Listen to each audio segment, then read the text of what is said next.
I had been in my new apartment for exactly 2 days when my parents called like they'd signed the lease. I was still living out of boxes. My shower curtain wasn't even hung properly yet. I'd taped a hand towel to the bathroom hook because I couldn't find the screws.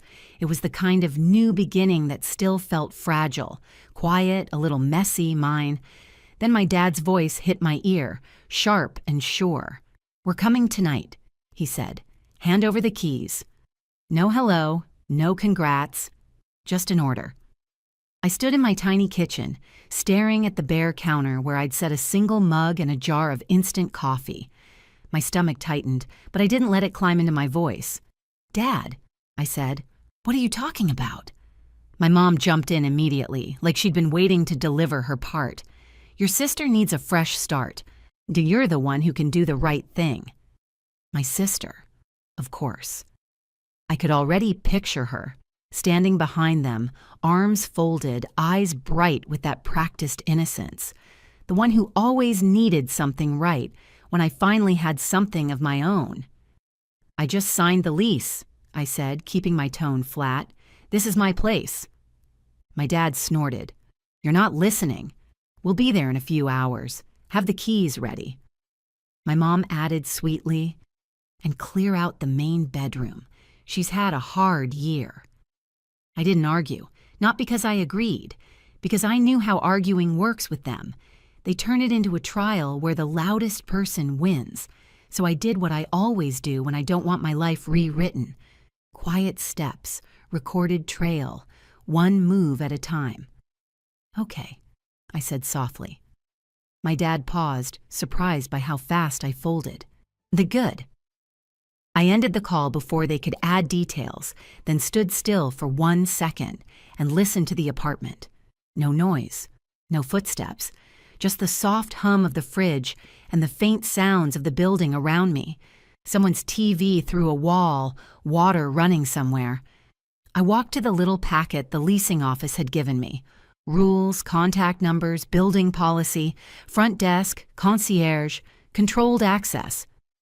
The building wasn't fancy, but it had one thing my parents couldn't bully: a system.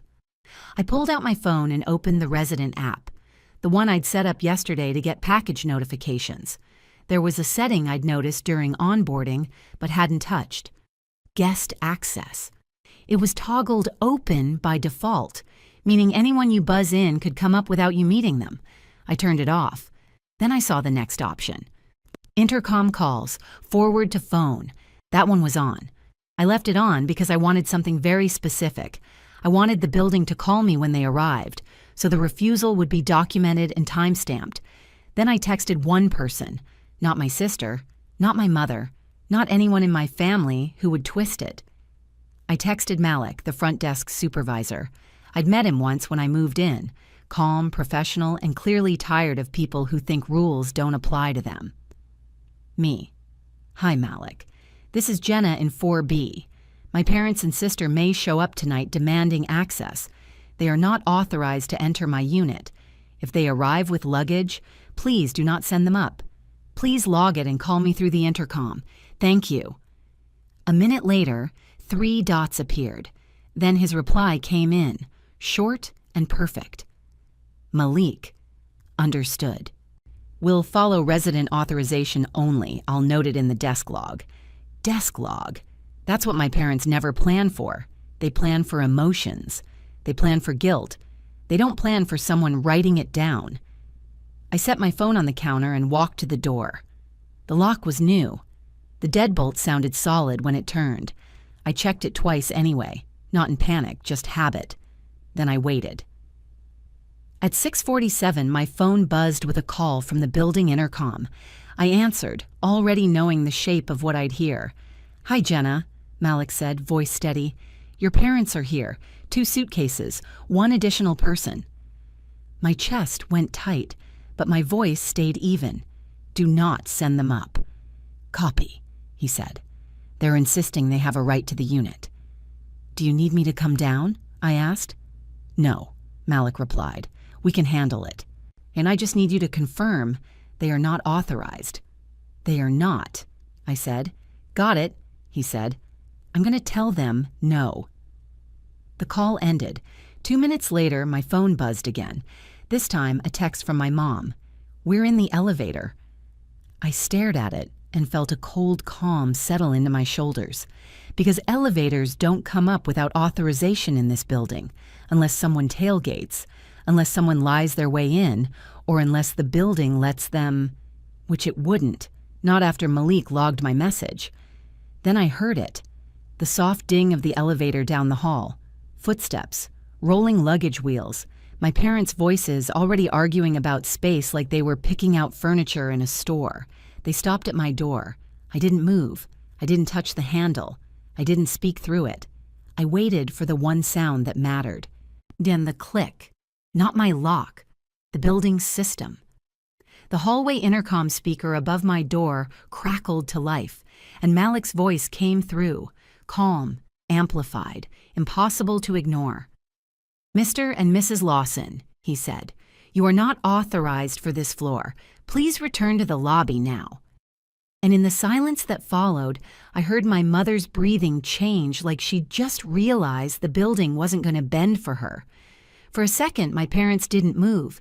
They just stood there in the hallway with their suitcases, staring at the little speaker grill above my door like it had personally insulted them.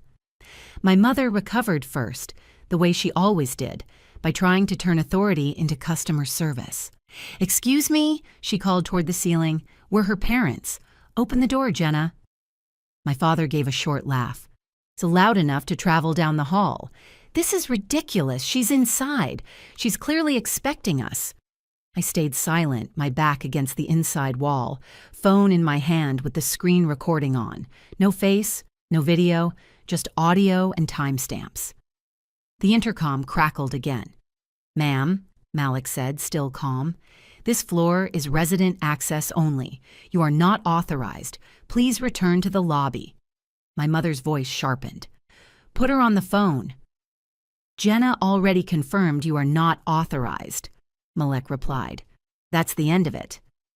That line, "that's the end of it," hit my parents in a place they weren't used to being hit, a boundary they couldn't argue into submission. My father rolled his suitcase closer to my door until the wheels bumped the baseboard. "Jenna!" he called, loud now, performative. "Open up! You don't get to do this." I didn't answer. Instead, I watched the peephole.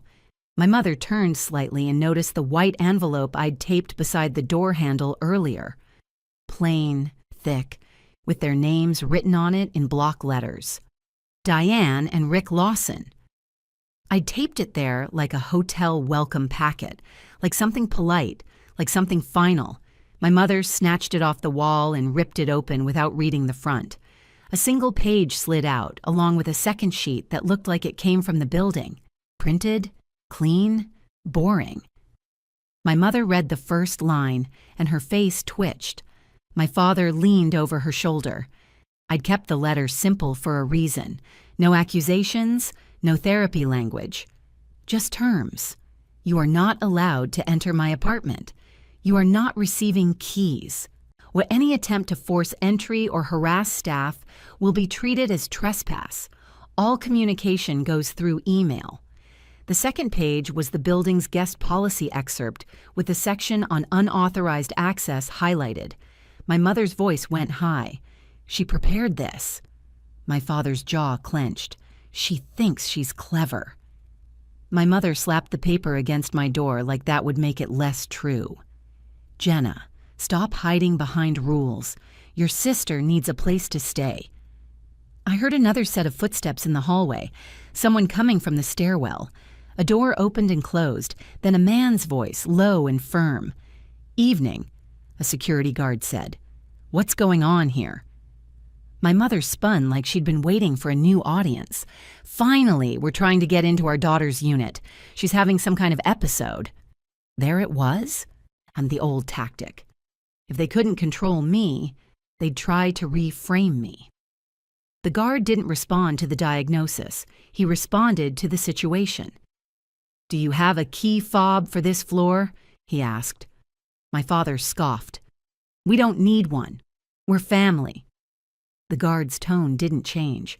This floor is controlled access. Do you have a fob? My mother lifted her chin. No. Then you need to return to the lobby, he said, and he said it like it wasn't personal, because it wasn't. It was procedure. My father took a step forward. Listen, buddy. The guard raised one hand, not threatening, a stop sign. Sir, he said, step back from the door. My father froze, then forced a laugh. You're really going to take her side? I'm taking the building's side, the guard replied. My mother pointed at the envelope pages. She invited us. Oh, she's just being dramatic. The guard didn't look at the paper. He looked at his phone, where Malik had clearly sent the note already. I have a desk log entry, he said. Resident says you're not authorized. My mother's eyes widened like she couldn't believe a log entry had more power than her title. My father tried to pivot. Fine, we'll wait right here until she comes out. The guard's voice stayed calm. No, you won't. He turned slightly, speaking into an earpiece. Front desk, this is security. I need elevator access locked to resident fobs only for the next 30 minutes.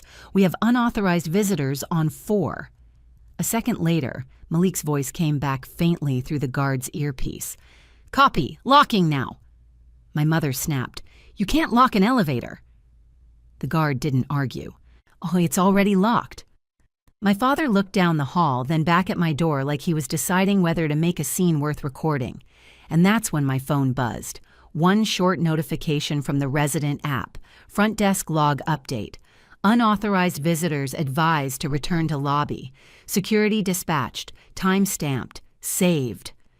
I stayed still, breathing shallow, listening. My mother tried a new angle. Softer, pleading. Jenna, open the door. Your sister is in the car. She's crying. I almost laughed at how fast the story changes when the first one fails. Then my father's voice dropped into something colder. If you don't open it, he said, we'll tell the leasing office you're violating your lease. We'll make sure you lose this place. The security guard glanced toward my door as if he'd heard that too. Malik's voice came through the hallway speaker one more time, measured and loud enough to cut through my father. Mr. and Mrs. Lawson, you need to leave now. If you refuse, police will be called to issue a trespass notice. My mother's breath hitched. My father's silence lasted exactly 2 seconds, just long enough for him to choose the next weapon. Then he said, clear and vicious, call them.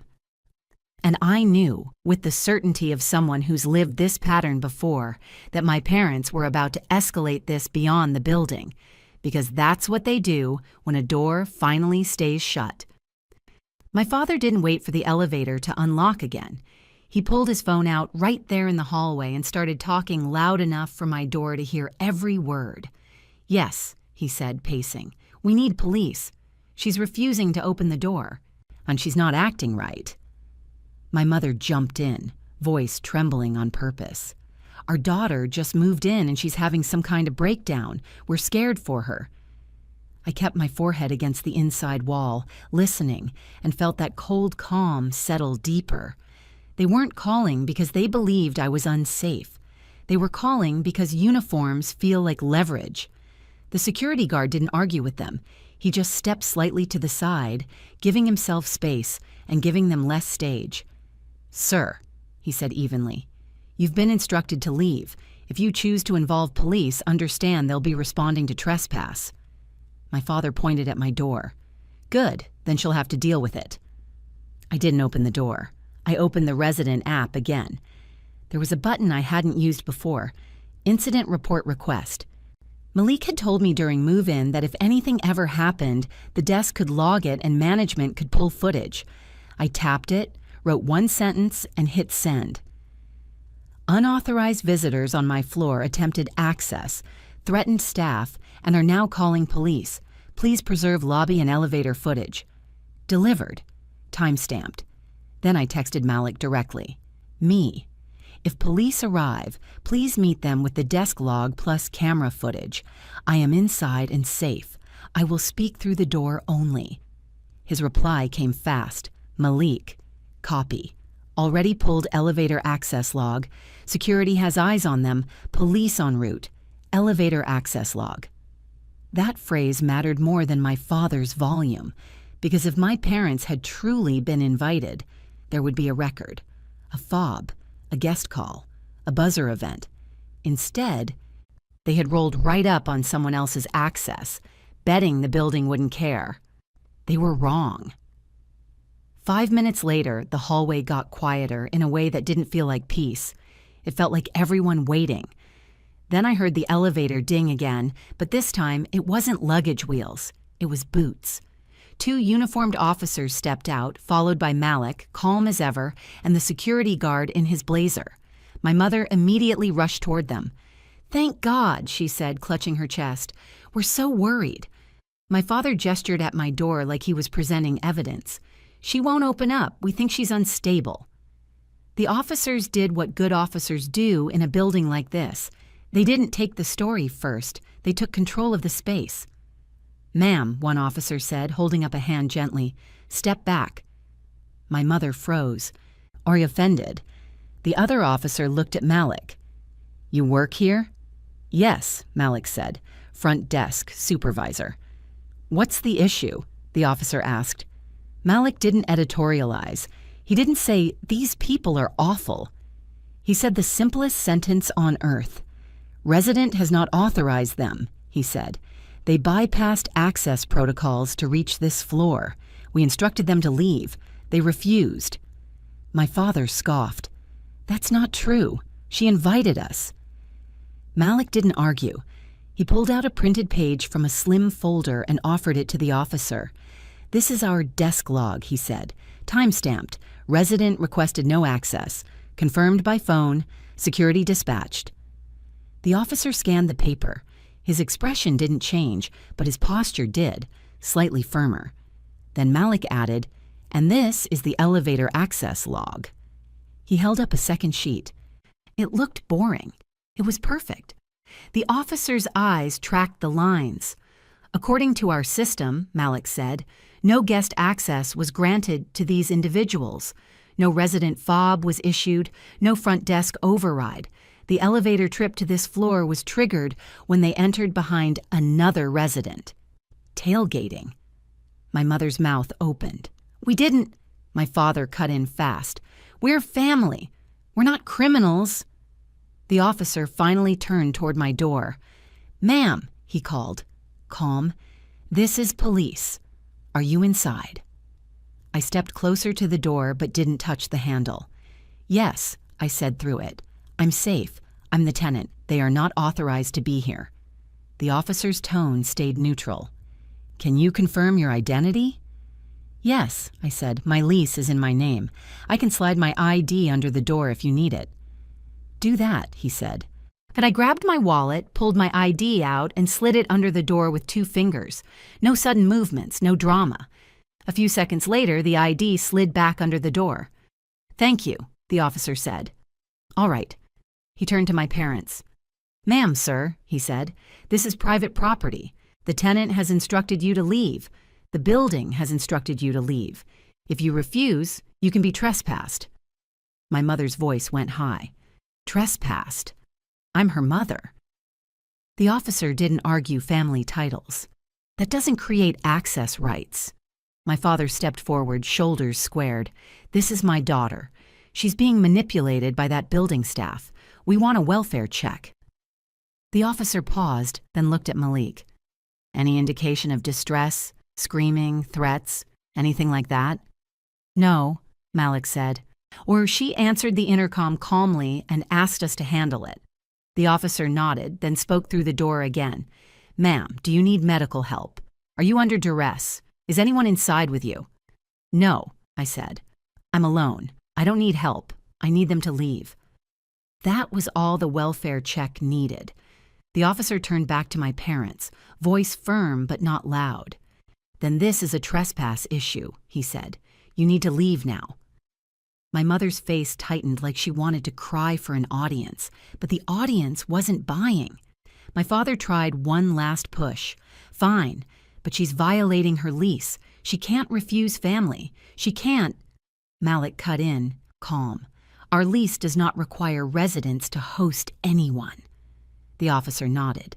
Correct. My father's eyes narrowed. We'll file a complaint. We'll get her evicted. The officer's expression didn't change.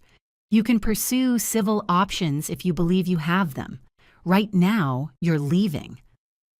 My mother grabbed her suitcase handle like it offended her to touch it again. As they started toward the elevator, Malik spoke once more, measured. Ma'am, he said to my mother, you are not permitted back on property without the resident's authorization. If you attempt to return, security will respond immediately. My mother snapped, We'll be back! Malik didn't react. He looked at the officer. Can we issue a formal trespass warning tonight? The officer glanced at his partner, then nodded. Yes. He turned to my parents. I'm issuing a trespass warning. If you return, you can be arrested for trespass. The word arrested finally did what my letter couldn't. My father's jaw clenched, but he went quiet. My mother's eyes darted toward my door as if she expected me to flinch. I didn't. The elevator doors closed on them with a soft, ordinary sound. Nothing dramatic, just a clean ending. In the hallway, Malik waited until the elevator was gone, then spoke through the intercom speaker near my door. Jenna, he said, they're off the floor. I'm logging the police trespass warning. Management will have a report in the morning. Thank you, I replied. My hands were shaking a little now that the immediate danger was gone. Not fear, adrenaline with nowhere to go. Then my phone buzzed. A new email notification from the building. Subject, Resident Incident Report. Confirmation. I opened it and saw the line that mattered most. Video preserved. Access logs preserved. Trespass warning documented. My parents had come here expecting a family conversation. They left with a record. And just as I set my phone down, another notification popped up. This one from an unknown number. A text, short and bright in the way my sister always wrote when she wanted to sound harmless. It didn't have to be like this. I'll be there tomorrow to talk. I didn't reply to my sister's text. I set my phone face down on the counter and let the apartment go quiet again. The kind of quiet you only hear after something tries to break in and fails. I slept badly anyway, not because I thought my parents would return. Malik had logged the trespass warning and the building had preserved everything. I slept badly because my sister's message had one purpose: make it feel like she could still reach me. In the morning, I took my mug to the window and watched the courtyard below. People walking dogs, someone carrying groceries. Normal life. Then my phone buzzed with a resident app call. Malik. I answered immediately. Jenna, he said, calm and clipped. Your sister is in the lobby. My stomach tightened, but my voice stayed even. Do not send her up. She's not getting up, Malik said. She's claiming she's an approved occupant. Approved occupant. That phrasing wasn't random. That was paperwork language. I never added anyone, I said. I know, Malik replied. I'm looking at your file right now, but I need you to listen.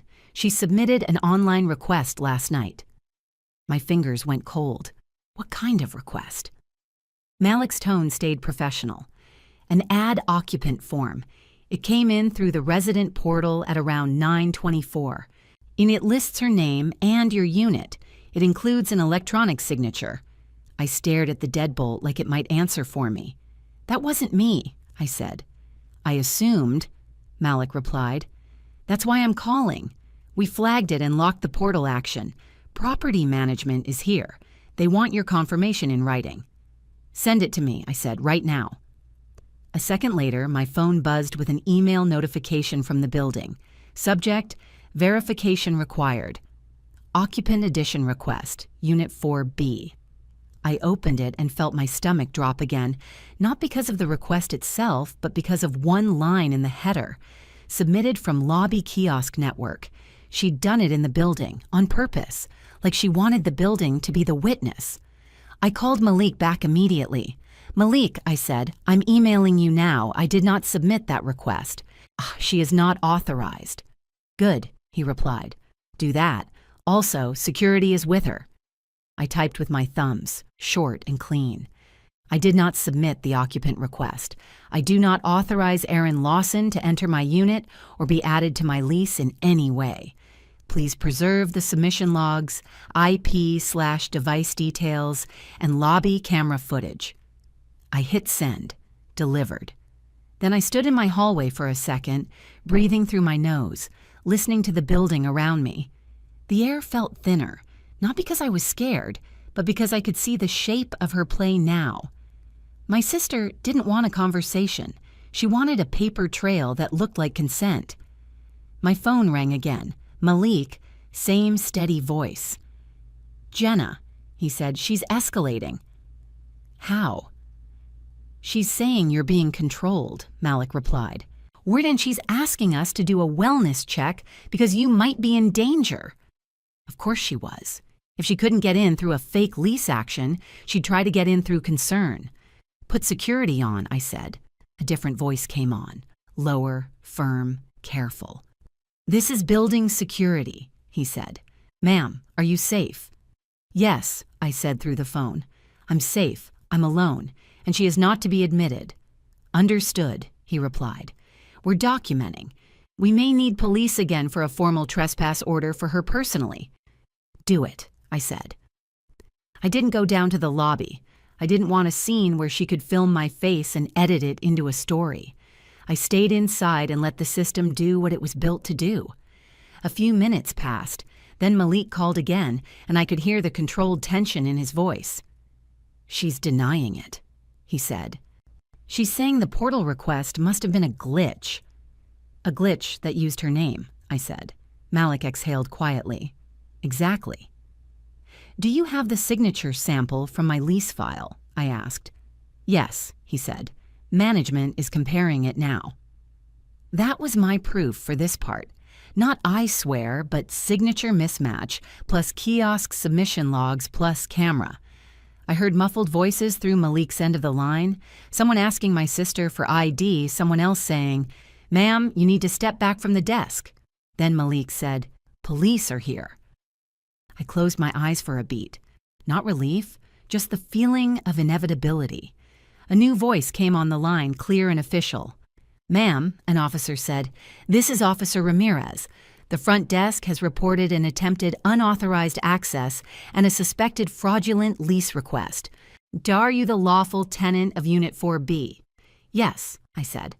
"Are you requesting that your sister be trespassed from the property?" "Yes," I said again, even calmer this time. "All right," he replied. "We're issuing a no trespass order for her. We'll also include the parents if they return." "Thank you," I said. Then, because officers are trained to check, he asked, "Do you want to come to the lobby to confirm identity?" "No," I said. "I can email my ID and lease confirmation to the front desk. Malik already has it on file. I'm safe in my unit." There was a short pause, then, "Understood." My phone buzzed with a notification from the resident app. Incident update. Occupant addition request locked. Lobby footage preserved. Police trespass order issued. 3 separate lines. 3 separate locks. And one more notification popped up right after that. This time, a message request from my sister, sent through the resident portal before they shut her down. It was 1 sentence, and it told me everything about her plan. "If you don't approve me, I'll make sure you don't keep this apartment." That portal message sat on my screen like a fingerprint. Not an insult, a threat, time-stamped inside the building's own system. I didn't reply. I took a screenshot, then forwarded it to Malik and property management with 1 line. "Please attach this message to the incident report." 10 minutes later, Malik called again, and his voice sounded lighter for the first time since last night. "She's gone," he said. "Police walked her out. Trespass order issued." "Thank you," I replied. "And Jenna," he added. "Management pulled the kiosk submission logs. It wasn't a glitch. It was a kiosk login, time-stamped, and the camera shows her at the screen." My shoulders loosened slightly. Not victory. Confirmation. "Also," Malik continued, They ran the signature comparison. The signature on the request doesn't match your lease file. I looked at my door, the deadbolt, the tiny chain lock I hadn't even planned on using but had flipped anyway. "Can you email me that?" I asked. "Already sent," he replied. "Incident packet will include desk log, elevator logs, kiosk logs, signature mismatch note, police report number, and video preservation confirmation." A packet. A file. A door that doesn't open just because someone cries. 2 hours later, property management emailed me the incident packet with a simple cover note. "Resident did not authorize access. Fraudulent occupant request blocked. Would trespass order issued. Evidence preserved." No drama, just facts. And because it was the next step that mattered, Nadia, the attorney I'd already been working with for a different issue, told me to do one more thing. "Send the threat through the portal to the police report," she said. "The building's report is great, but you want a case number that follows her outside this lobby." So I did. Officer Ramirez called me back that afternoon, voice calm and practical. "Ma'am, we have the trespass order on file," he said. "We also received the portal message. Because it's a threat tied to housing interference, we're documenting it as part of the incident." "What does that mean?" I asked. "It means if she comes back," he replied. "It won't be treated as family drama. It will be treated as a violation." That was the phrase I needed, not family drama. Violation. That night, my parents tried the last move they had left, the soft, guilt-heavy call that pretends the last 24 hours didn't happen. My mother left a voicemail. She sounded sad, injured, almost tender. "Jenna," she said, "we don't understand why you're doing this. Your sister is just trying to restart. You're being selfish." I listened once, saved it, and didn't respond, because I wasn't fighting them anymore. I was building a record. 3 days later, the leasing office updated my resident portal settings officially. Guest access remained off by default. Any changes required in-person verification with ID, and my unit was flagged for restricted access. Malik called it what it was. "The do not buzz list," he said with a small laugh. "If anyone tries to talk their way in, we don't even send the call up." A locked door that doesn't ring. My sister tried to work around that, too. She showed up once more, not at my building, at my job. She waited outside the entrance like she was staging a coincidence. When she saw me, she lifted her hands in a fake peace gesture. "Jenna," she said, voice sweet, "can we just talk?" I didn't stop walking. I didn't raise my voice. I looked at her and said, "You're trespassed from my building, and you threatened me through the portal. If you keep showing up, I'm going to file for a protective order." Her smile twitched. "You wouldn't." I took my phone out, pulled up the incident packet email subject line, and held it up just long enough for her to see there was a file with her name all over it. Then I put it away and kept walking. She didn't follow. People like my sister don't stop because you ask nicely. They stop when the cost becomes predictable. 2 weeks later, I was sitting on my living room floor, finally breaking down my last moving box, when my phone buzzed with an email from property management. Update. Resident file remains restricted. Any attempted access by trespassed individuals will trigger immediate security response. It wasn't emotional. It was the building telling me, in writing, that my home wasn't up for debate anymore. I didn't get a big apology. I didn't get a family reunion. What I got was peace that didn't require permission. And that was the whole point of moving out in the first place. Down if your family tried to take something you worked for by calling it help, would you give in to keep things calm? Or would you set the boundary so hard it could be enforced? Tell me what you'd do.